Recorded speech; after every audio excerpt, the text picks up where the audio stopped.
à tous, je suis très heureuse de vous retrouver aujourd'hui pour une nouvelle vidéo, un nouveau Loom. Aujourd'hui, je vais vous parler des exercices pour souder une équipe de salle.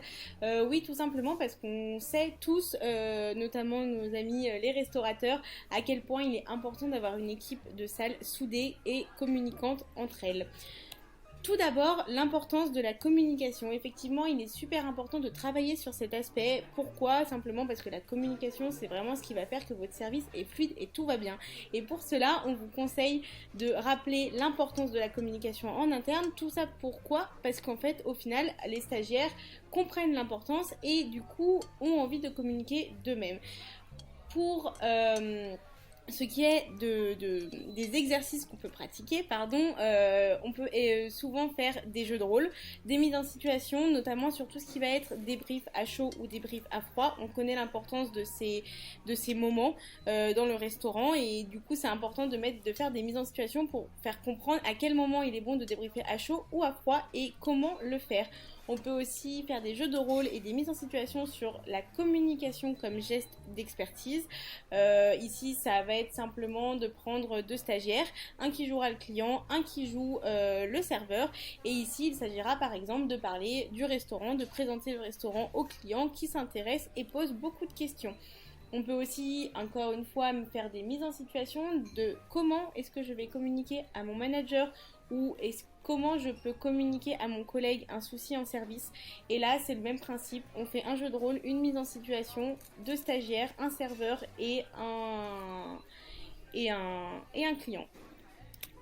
On a aussi les gestes de service. Ici, ça va être plus de la pratique même, puisqu'on va vous faire jouer avec des plateaux, des assiettes. Et là, c'est top chrono, celui qui fait le plus rapidement le parcours indiqué avec son plateau a réussi. Ou pareil, avec le porté d'assiette. On peut aussi voir dans ces genres d'exercices comment on dresse une table. Ici, simplement, il s'agira de chronométrer en 2 minutes, même pas de top chrono, un dressage de table en fonction du restaurant, ou à l'inverse, on peut aussi mettre une table en désordre et chronométrer un débarrassage. Ensuite, ce qui est très drôle dans les jeux de rôle et surtout dans les mises en situation pour souder son équipe, c'est simplement aussi la gestion du conflit client. Pourquoi? Parce que c'est des choses qui arrivent très très souvent dans les restaurants à plusieurs échelles et c'est très important d'avoir préparé son équipe et qu'il soit soudé vis-à-vis de ça. Ici, c'est des jeux de rôle que souvent nos équipes adorent puisque c'est comment on gère un client ivre par exemple, c'est-à-dire que là, un stagiaire joue le client, un stagiaire joue le serveur. Le client a beaucoup trop bu, il faut le faire partir du restaurant. À vous de jouer. Donc voilà, c'est aussi la même principe. Le même cas pour le client mécontent. Monsieur a commandé une assiette, il n'aime pas, il veut tout renvoyer. Comment on fait? Pareil, à vous de jouer. Enfin, ce qui peut être aussi très bien pour souder son équipe, c'est tout simplement de travailler sur la carte. Pourquoi? Parce que c'est l'identité même du restaurant. Et ici, ça peut être très drôle. On peut faire par exemple des quiz sur la carte, qui répond le plus vite gagne, donc ça c'est génial. On peut aussi simuler des prises de commande, on adore les prises de commande où on rajoute un aliment, finalement on enlève un supplément et puis on rajoute autre chose et puis finalement on change de choix.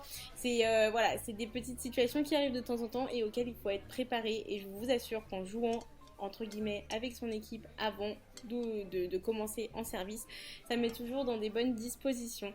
Et enfin aussi, on peut faire des jeux de rôle avec un stagiaire qui joue le client et qui demande à en savoir beaucoup plus sur le plat de la carte. Donc là, ça va être une attente de détails sur les plats d'une carte. Comme vous l'aurez compris, il y a mille et une façons de souder son équipe. Moi, je vous ai principalement parlé des jeux de rôle. Pourquoi? Parce que pour moi, c'est les meilleurs moments entre équipes. On rigole, on apprend et au final, on ressort avec un service beaucoup plus qualitatif. Je vous laisserai avec mes collègues au cours des prochaines semaines qui vont arriver et ils vont présenter vos prochains looms. Bonne soirée!